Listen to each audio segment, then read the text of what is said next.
Hi, ഇതാണ് നമ്മുടെ വീട്ടിലെ മാങ്കോസ്റ്റിൻ മരം. ഒരു 8-10 വർഷം മുമ്പ് ഞാൻ ഒരു മാങ്കോസ്റ്റിൻ കഴിച്ചിട്ട് അതിൻ്റെ കുരു ചുമ്മാ ഒന്ന് നട്ട് വെച്ചാൽ കേട്ടോ. നമ്മുടെ മുറ്റത്ത് തന്നെ നട്ടേക്കുന്നതാണ്. കുറേ വർഷമായിട്ട് കായ്ക്കുന്നില്ലായിരുന്നു. അപ്പോൾ അത് വെട്ടിക്കളയെന്ന് വിചാരിച്ച് അങ്ങനെ ഇരുന്നായിരുന്നു, മടി ചെയ്യാത്തതുകൊണ്ടായിരിക്കും. പക്ഷേ കഴിഞ്ഞ വർഷം തൊട്ട് നല്ലപോലെയും കായ്ക്കാൻ തുടങ്ങി കേട്ടോ. ഈ വർഷം അത്രയും കായില്ല, എന്തെങ്കിലും ഒരുമാതിരി നല്ലപോലെ കായ്ച്ചിട്ടുണ്ട്.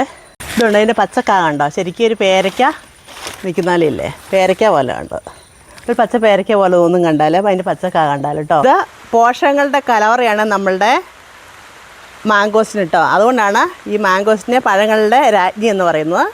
വൈറ്റമിൻസ്, മിനറൽസ്, ആൻറ്റി ഓക്സിഡൻ്റ് എല്ലാം ധാരാളമായിട്ട് ഇതിലുണ്ട്. ഇതാ പഴുത്ത് കഴിയുമ്പോൾ തന്നെ ഇതുണ്ട്, കുറച്ച് ചാടിയിട്ടുണ്ടേ, തന്നെ അങ്ങ് താഴ്ത്തി ആടിക്കോളും. ആ, ഈ പെറുക്കലൊക്കെ ഡെനിക്കുട്ടിക്ക് വലിയ ഇഷ്ടമുള്ള പരിപാടി. ഇതാ ഇതുണ്ട്, നമുക്കിന്നൊരു ഇത്രയും കിട്ടിയിട്ടുണ്ട് കേട്ടോ. കുറച്ച് പച്ചയുണ്ട്, ഇനി നമുക്കന്ന് മുറിച്ച് നോക്കാം.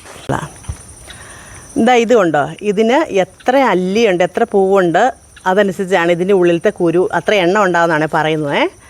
ഇത് നോക്ക്, 1, 2, 3, 4, 5, 6 ഉണ്ട്. ഇതിൽ 6 ഉണ്ടോ നമുക്ക് നോക്കാം.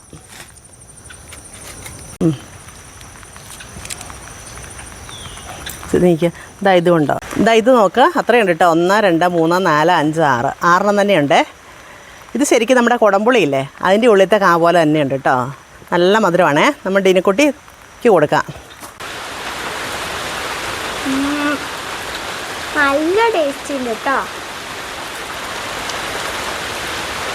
ഇതിൽ ഒരെണ്ണത്തിൽ മാത്രമേ ഏറ്റവും വലിയ കുരുള്ളൂ, അത് ഇതാണ്. വീട്ടിലുണ്ടെങ്കിൽ കമൻറ്റ് ചെയ്യണേ.